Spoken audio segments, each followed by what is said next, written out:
ದ್ವಾದಶ ರಾಶಿಗಳಲ್ಲಿ ಕೊನೆಯ ಹಾಗೂ ಗುರುವಿನ ಅಧಿಪತ್ಯ ಹೊಂದಿರುವಂತಹ ಮೀನರಾಶಿಯವರ ಭವಿಷ್ಯ ಈ ವರ್ಷ ಹೇಗಿರಲಿದೆ ಗುರುಜಿ? ಮಕರ ಸಂಕ್ರಮಣದ ಬಳಿಕ ಇವರಿಗೆ ಒಳಿತಾಗುತ್ತಾ ಕೆಡುಕಾಗುತ್ತಾ? ಸೂರ್ಯನಿಂದ ಇವರಿಗೆ ಸಮ್ಮಿಶ್ರ ಫಲ. ಹಾಗೆಯೇ ಇವರ ಸಂಬಂಧವಾಗಿ ಈ 2.5 ವರ್ಷಗಳಿಂದಲೂ ಈ 7.5 ದಿನಗಳಲ್ಲಿ ಇವರು ಒದ್ದಾಡ್ತಾ ಇದ್ದಾರೆ. ಈಗ ಇವರಿಗೆ ಗುರುಬಲ ಇದ್ದಿರಲೂ ಇಲ್ಲ, ಗುರುಬಲ ಬರೋದೂ ಇಲ್ಲ. ಈ ಒಂದು ಹಿನ್ನೆಲೆಯನ್ನು ಹೇಳ್ತಾ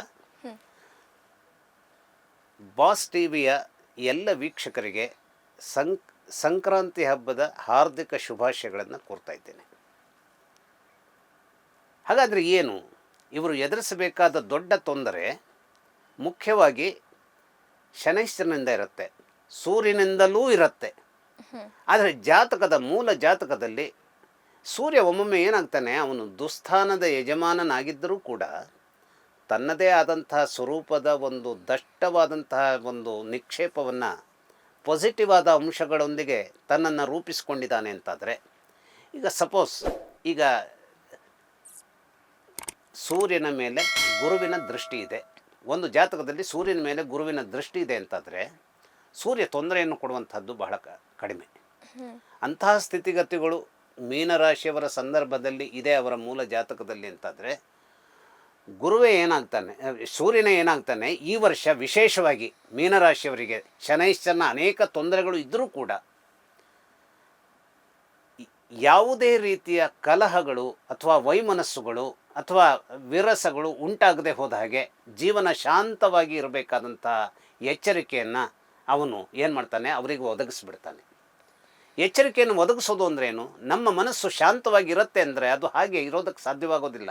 ನಾವು ಹೇಳ್ತೀವಿ, ನಾವು ಮಾತನಾಡಬಾರ್ದು ಜಾಸ್ತಿ, ನಾವು ಸಿಟ್ಟನ್ನು ಮಾಡ್ಕೊಳ್ಬಾರ್ದು, ನಾವು ವಾದಕ್ಕೆ ಇಳಿಬಾರ್ದು, ಚರ್ಚೆಗೆ ಮುನ್ನಾಗಬಾರ್ದು, ಚರ್ಚೆಯನ್ನು ಯಾರು ಮಾಡ್ತಾರೋ ಅವ್ರ ಎದುರಿಗೆ ನಾವು ಮೌನವಾಗಿರಬೇಕು. ಇವೆಲ್ಲ ನಾವು ಮನಸ್ಸಿನಲ್ಲಿ ಇರುತ್ತೆ, ಆದರೆ ಹಾಗೆ ಮಾಡಲಿಕ್ಕಾಗಲ್ಲ. ಯಾಕೆಂದರೆ ಆ ಟೈಮ್ನಲ್ಲಿ ಆ ರೀತಿಯಲ್ಲಿ ನಮ್ಮನ್ನು ಉದ್ರೇಕಗೊಳಿಸಿಬಿಡಬಹುದಾದಂತಹ ವಿಚಾರಗಳನ್ನು ಇನ್ನೊಬ್ಬರು ಯಾರೋ ನಿರ್ಮಿಸಿಬಿಡ್ತಾರೆ.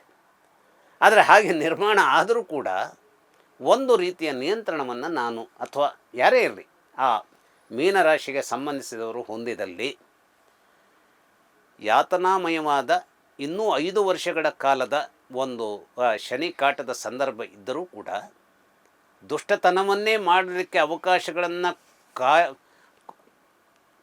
ಅವಕಾಶಗಳಿಗಾಗಿ ಕಾಯಬಹುದಾದಂತಹ ಸೂರ್ಯ ತೊಂದರೆಯನ್ನು ತರುವಂತಹ ಒಂದು ನಿರ್ಧಾರದೊಂದಿಗೆ ಇದ್ದರೂ ಕೂಡ ಕೆಲವು ಸ್ಥಿತಿಗತಿಗಳು ಸೂರ್ಯನಿಂದಲೇ ಅನೇಕ ರೀತಿಯ ಸೌಲಭ್ಯಗಳು ಈ ಮೀನರಾಶಿಯವರಿಗೆ ಸಿಗಲು ಬೇಕಾದಂತಹ ಶಕ್ತಿ ಒದಗಿ ಬರೋದಕ್ಕೆ ಈ ಒಂದು ಕಾಲಘಟ್ಟದಲ್ಲಿ ಸಾಧ್ಯತೆ ಇದೆ. ಹಾಗಾದರೆ ಸೂರ್ಯನಿಂದ ಸಿಗುವಂಥ ಲಾಭ ಏನು? ಸೂರ್ಯ ಎಲ್ಲ ಕಾಲದಲ್ಲಿಯೂ ಇವರಿಗೆ ದುಷ್ಟನಾಗಿ ಇರೋದಿಲ್ಲ. ಅವನು ಪ್ರತಿ ತಿಂಗಳು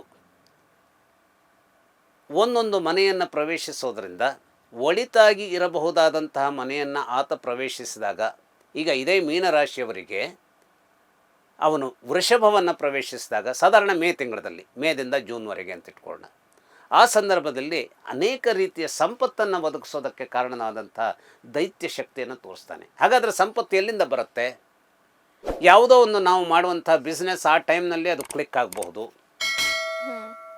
ಯಾವುದೋ ಒಂದು ಮಾಡಿದಂಥ ನಾವು ಬೆಳೆಸಿದಂಥ ಬೆಳೆ ಆ ಟೈಮ್ನಲ್ಲಿ ಒಳ್ಳೆಯ ರೇಟ್ನೊಂದಿಗೆ ಅದು ಮಾರಾಟಕ್ಕೆ ಅದು ಕಾಲ ಒದಗಿ ಬರಬಹುದು.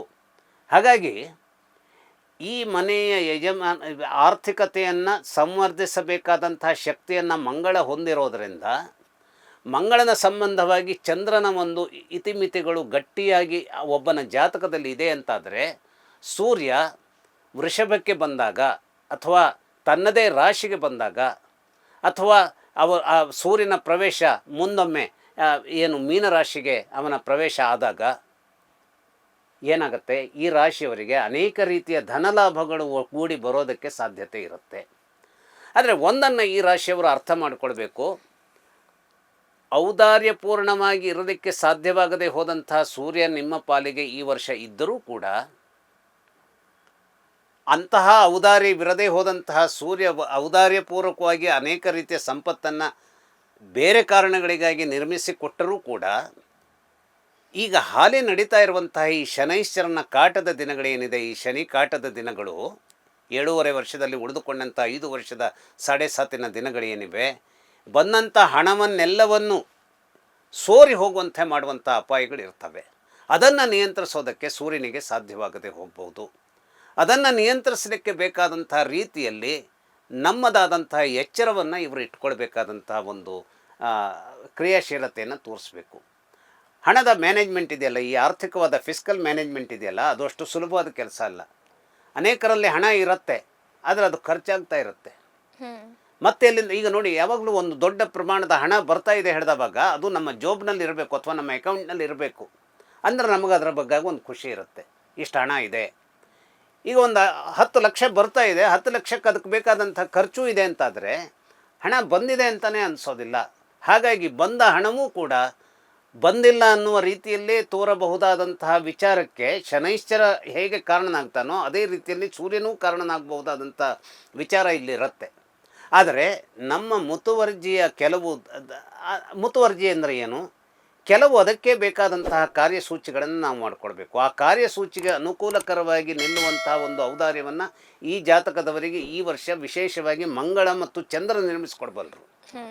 ಯಾಕಾಗಿ ನಿರ್ಮಿಸ್ಕೊಡ್ತಾರೆ ಅಂತಂದರೆ, ಈ ರಾಶಿಯವರಿಗೆ ಚಂದ್ರ 5ನೇ ಮನೆಯ ಅಧಿಪತಿ ಆಗಿರೋದ್ರಿಂದ, ಮತ್ತು ಚಂದ್ರನ ವಿಶೇಷ ಏನು ಅಂತಂದರೆ ಆತ ಪ್ರತಿ ಮನೆಯನ್ನು ಕೇವಲ ಅಂದರೆ 12 ಮನೆಗಳನ್ನು ಅವನೇನು ಮಾಡ್ತಾನೆ ಕೇವಲ 28 ದಿನಗಳಲ್ಲಿ ಎಲ್ಲದನ್ನು ಅವನು ಸುತ್ತಾಡ್ತಾನೆ, ಅದು 2 ಪಕ್ಷಗಳಲ್ಲಿ. ಹಾಗಾಗಿ ಅನುಕೂಲಕರವಾದಂತಹ ಒಂದು ಅವನ ನಡೆ ಇದ್ದಾಗ ಆ ಪೂರ್ವ ಪುಣ್ಯ ಸ್ಥಾನದ ಯಜಮಾನಾದಂತಹ ಚಂದ್ರ ಏನು ಮಾಡ್ತಾನೆ, ಇವರು ಪಾಲಿಗೆ ಅನೇಕವಾದಂತಹ ದಿವ್ಯವನ್ನು ಒದಗಿಸಿಕೊಡುವಂಥ ಔದಾರ್ಯವನ್ನು ತೋರ್ತಾನೆ. ಈ ಕೇವಲ ಈ ಕೃಷ್ಣ ಪಕ್ಷದ ಸಂದರ್ಭದಲ್ಲಿ ಮಾತ್ರ ಈ ರಾಶಿಯವರು ಬಹಳ ಎಚ್ಚರದಿಂದ ಇರಬೇಕು. ಕೃಷ್ಣ ಪಕ್ಷದ ಸಂದರ್ಭದಲ್ಲಿ ಚಂದ್ರನೂ ದುರ್ಬಲನಾಗಿರ್ತಾನೆ. ಅಷ್ಟೊಂದು ವಿಶೇಷವಾದಂಥ ಒಲವನ್ನು ತೋರಿಸಲಿಕ್ಕೆ ಸಾಧ್ಯವಾಗದೆ ಹೋದಂತಹ ಸೂರ್ಯನೂ ಕೂಡ ನಿಶ್ಚಲನಾಗಿರ್ತಾನೆ. ನಿಶ್ಚಲತೆ ಅಂದರೆ ಅವನದಾದಂಥ ಒಂದು ಚಲನೆ ಇದ್ದರೂ ಕೂಡ ಇವರಿಗೆ ಒಳಿತನ್ನು ನಿರ್ಮಿಸಬೇಕಾದಂಥ ಚಲನಶೀಲತ್ವಕ್ಕೆ ತನ್ನ ಶಕ್ತಿಯನ್ನು ಕಳ್ಕೊಂಡಿರ್ತಾನೆ. ಹಾಗಾಗಿ ಈ ಎಲ್ಲ ಸಂದರ್ಭಗಳ ದೃಷ್ಟಿಯಿಂದ, ಈ ಎಲ್ಲ ಕಾರಣಗಳಿಂದಾಗಿ ಇವರು ಏನು ಮಾಡಬೇಕಾಗತ್ತೆ, ವಿಶೇಷವಾಗಿ ಲಕ್ಷ್ಮಿಯ ಆರಾಧನೆಯನ್ನು ಮಾಡಬೇಕು. ಲಕ್ಷ್ಮಿ ಆರಾಧನೆ ಅಂದರೆ ಏನು, ಲಕ್ಷ್ಮಿಯ ಅಷ್ಟೋತ್ತರವನ್ನು ಪಠಿಸುವಂಥದ್ದು, ಅಥವಾ ವಿಶೇಷವಾಗಿ ಲಕ್ಷ್ಮಿಯ ಸಂಬಂಧವಾದಂಥ ಅನೇಕ ಸ್ತೋತ್ರಗಳಿದೆ, ಅದನ್ನು ಬಹಳ ಕೂಲಾಗಿ ಹೇಳ್ಕೊಳ್ಳೋದ್ರಿಂದ ತನ್ನದೇ ಆದಂಥ ಶಕ್ತಿಯನ್ನು ಇವರು ಆರ್ಥಿಕವಾದಂಥ ವಿಚಾರಕ್ಕೆ ಸಂಬಂಧಿಸಿ ಸಕ್ಸಸ್ಸನ್ನು ಹೊಂದೋದಕ್ಕೆ ಸಾಧ್ಯತೆ ಇರುತ್ತೆ. ಆ ಆರ್ಥಿಕವಾದಂತಹ ಒಂದು ಗಟ್ಟಿತನವನ್ನು ಇವರು ಉಳಿಸಿಕೊಂಡ್ರೆ ಈ 2.5 ವರ್ಷಗಳಲ್ಲಿ ನೀಗಬಹುದಾದಂತಹ, ಅಥವಾ ಇನ್ನು 5 ವರ್ಷಗಳಲ್ಲಿ ನೀಗಬಹುದಾದಂತಹ ಏನು ಈ ಶನಿ ಕಾಟ ಇದೆ, ಈ ಕಾಟಕ್ಕೆ ಹೆದರಬೇಕಾಗಿಲ್ಲ. ಹಣವೇ ಇವರ ರಕ್ಷೆಗೆ ಬೇಕಾದಂಥ ಒಂದು ಸಂಜೀವನಿಯಾಗಿ ನಿಂತುಕೊಡುತ್ತೆ. ಮೀನರಾಶಿಯವರ ಮೇಲೆ ಈ ಮಕರ ಸಂಕ್ರಮಣ ಯಾವ ರೀತಿ ಪ್ರಭಾವ ಬೀರುತ್ತೆ, ಜೊತೆಗೆ ಯಾವ ಸಂದರ್ಭದಲ್ಲಿ ಈ ರಾಶಿಯವರು ಎಚ್ಚರಿಕೆ ವಹಿಸಬೇಕು, ಇದರ ಬಗ್ಗೆ ಸಂಪೂರ್ಣ ಮಾಹಿತಿಯನ್ನು ತಿಳಿಸಿಕೊಟ್ರಿ ಗುರುಜಿ. ಧನ್ಯವಾದ. ಲೇಟೆಸ್ಟ್ ಹಾಗೂ ಇಂಟ್ರೆಸ್ಟಿಂಗ್ ಸುದ್ದಿಗಳಿಗಾಗಿ ಬಾಸ್ ಟಿವಿ ಕನ್ನಡ ಚಾನೆಲ್ನ ಸಬ್ಸ್ಕ್ರೈಬ್ ಮಾಡಿ, ಹಾಗೆಯೇ ಬೆಲ್ ಐಕಾನ್ ಪ್ರೆಸ್ ಮಾಡಿ. ಇದರ ಜೊತೆಗೆ ಫೇಸ್ಬುಕ್, ಇನ್ಸ್ಟಾಗ್ರಾಮ್, ಎಕ್ಸ್ನಲ್ಲೂ ಮಿಸ್ ಮಾಡದೆ ಫಾಲೋ ಮಾಡಿ.